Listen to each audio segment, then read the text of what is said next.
it's funny because I think you do these interviews and you like, oh, he's spoken so much about this thing. And like you've already given a story about Brand Nubian, but stories change. Like I'm not saying they change, they get updated. Mm-hmm. So I still want to talk about Brand Nubian. Okay. yeah. Yeah. So I was like, because I talked with Oskino a couple weeks back and he was talking about state property, right? And he was like, we ain't know each other. Then I wonder sometimes how rap groups get put together because it could mimic in often cases like boy bands. Not saying they're boy bands, but say, we get this guy from who appeals to the Asian girls, and we get this. But how did Brand Nubian get together? Brand Nubian, was more organic because we all grew up in the same city, same town, New Rochelle, New York, right? But we all didn't run with each other. Puba is maybe 4, 5 years older than me and X. Me and X are the same age, but we lived on totally different sides of town. We didn't go to the same school or no shit like that. Um, but New Rochelle is just big enough that if you moving around, you can get known. And a lot of people know each other, type of shit. You know what I mean? So it's not that big.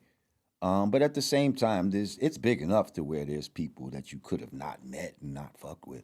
Um, but if you travel in hip hop circles, you're probably gonna bump into each other at some point. Um, Pooh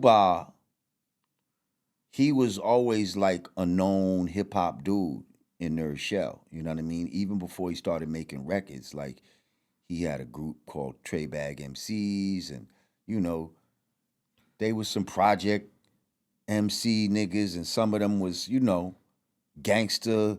You know what I mean? Like Pooh might have been the most talented one in there. They must, but they was dope, and they had flyers and shit like that back in the days with graffiti and So when I'm young, you might see Pooh's face on a flyer type of shit. That was big. Then he had his group Master of Ceremonies with him and his cousin, Doctor Who. First they made a single called Crime, produced by Teddy Riley. Didn't do that much, but we were just happy, like, oh shit, some dudes from New Rochelle made a record. Then they came again, and now they had 2 records that popped off. One called Cracked Out, one called Sexy. Boom. Shit is popping in New York now. Latin Quarters, all that, Union Square. Boom. Around that time, that's when I step into the picture with fucking with Pooh Bah. I had met him maybe a couple years before that on some DJ shit. I was a DJ. He was a DJ. He needed to borrow a turntable. Somebody I knew said, oh, this guy, you might could call him. He might let you use a turntable. Boom, I let him use the turntable. Ever since then, I knew who he was. Then he seen me rhyming in the park one day, stepped to me, said he wanted to work with me. Boom. I'm like 17 at this time. So now, but he's cracked out sexy at this time. So he started taking me to shows and shit like that. I was a little cool fly motherfucker, you know what I mean? I always had little jewels and leathers, and, you know what I mean? Stay fresh. I wasn't the biggest drug dealer or whatever, but I stayed fresh. So, he used to like that and have me around for that type of shit. Then one day he was like, yo, you know this kid Derek X and shit? I'm like, yeah. I ran into this kid one time at the library on a freestyle shit.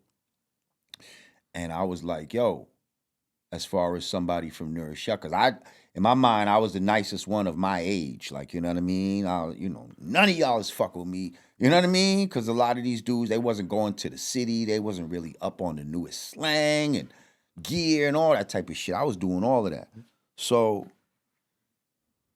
when I seen him rhyme, he didn't even look like he could rhyme, because he went to Catholic school and he might have had a tie on or some shit like that. I'm looking at him like, oh, this corny nigga, ain't no way. And then boom, he's come out with that deep ass voice. He might have been 15 and sound the way he sound now. And I was like, oh shit. You know what I mean? And he had some slang, and he was nice.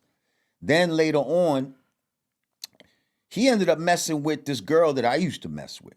You know what I mean? So we had that in common. Like, you know what I mean?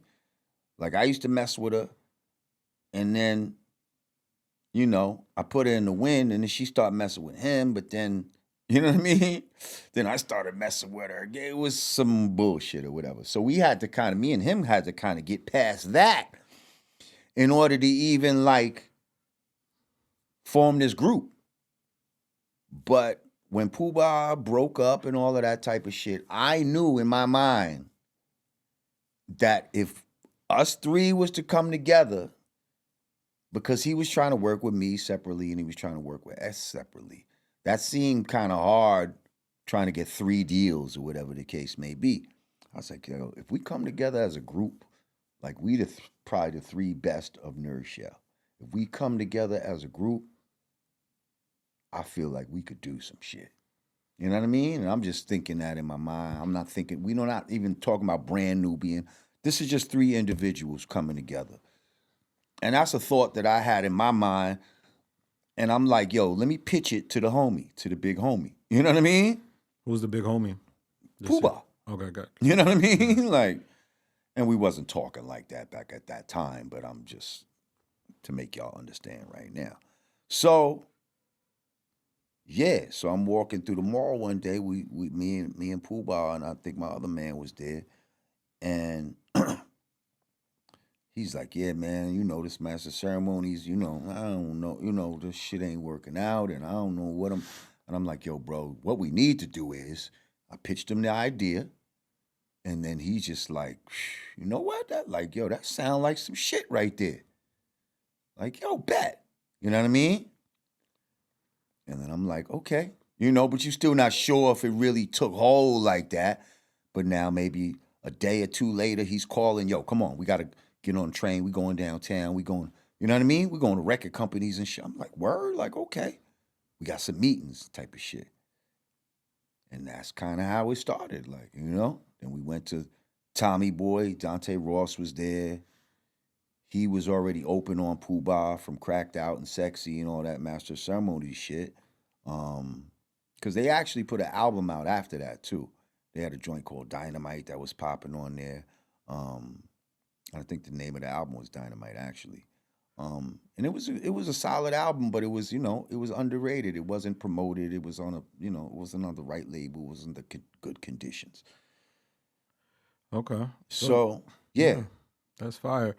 I think what's interesting is what you told me about how things move so fast, right?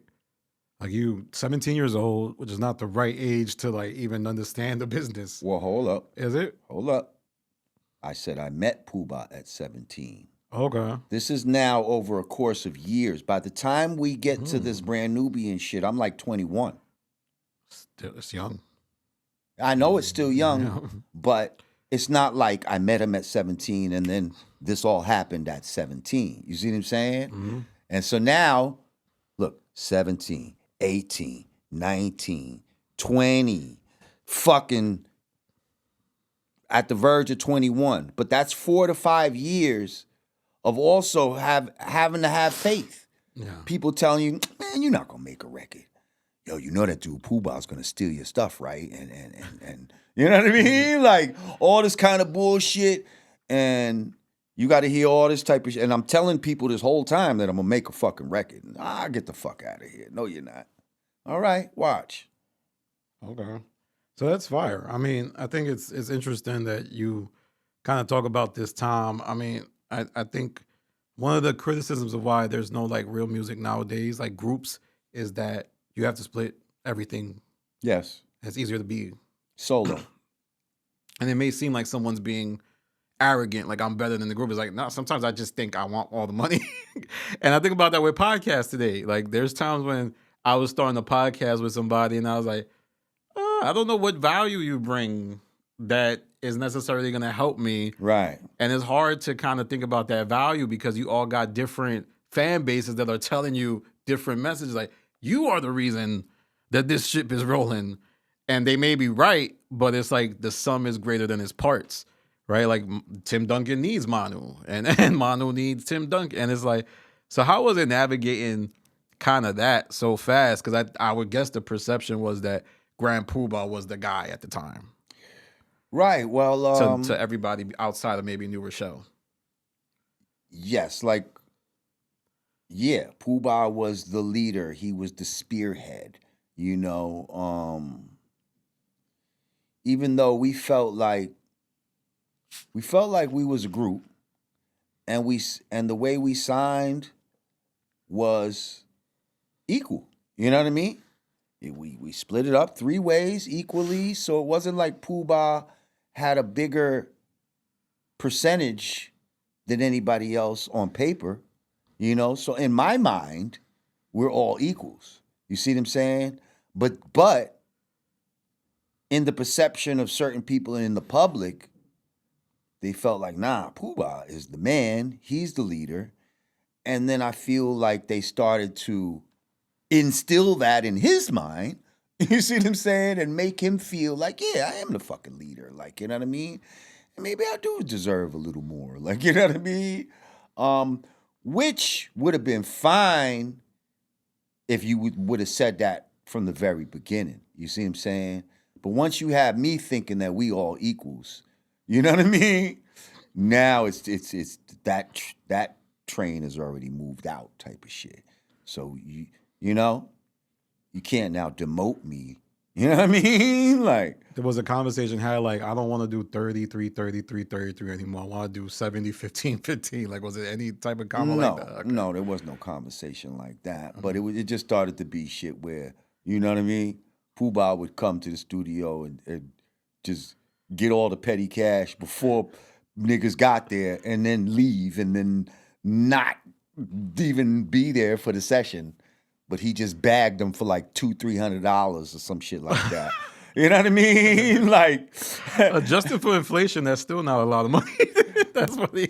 you know, I mean, back in '89, $300-$400 a day type of shit is not bad money. Like, you know, Yeah, I was watching the Drink Champs interview, and y'all was talking about how like Grand Puba used to be on some extortion shit. Like he would call labels and be like, "Yo, I'm gonna get money today," and then he would call labels, be like, "I need some money. I need money today." Yeah. You see, you got to say it like today. Like you got to say it with that Emphasis. Like, I need money today. Like, yo, I'm about to get evicted. I need this money today. If I don't get this money, you know what I mean? So we was like, oh, that's how you get money. So then we started doing dumb shit like that. You know what I mean? Yo, I need this money today. You know, like, and it would work sometimes. You know what I mean? It would work. But, you know, in the long run, that wasn't a good example of how to do business. Like, you know, Could you think that's why like negative stories about y'all persist? Like, because there's rumors that y'all was extort. Like that's what I heard on the YouTube streets. Like y'all was like serious about stuff, and y'all wasn't letting nothing slide. Do you feel like that was proper, or do you think y'all should have been advocating for more than money? Like, I need points on the album, or I need a certain type of IP ownership. Do you feel like you was fighting the right battles? Listen, we were fighting the right battles for the knowledge that we had at the time. You know what I mean? Ain't nobody know about no IP or anything back then. I don't even think that term existed. Intellectual property. You know, it was all about, yes, points and royalties and shit like that. But no, we was just young and just on some shit. Like, you know what I mean? But I think some of the negative shit that follows us is, you know, Puba used to really like he'd have some big shit set up and then like just not show up type of shit. You know what I mean? Like, and he would do it with Brand Nubian, and then he ended up doing it in his own solo career.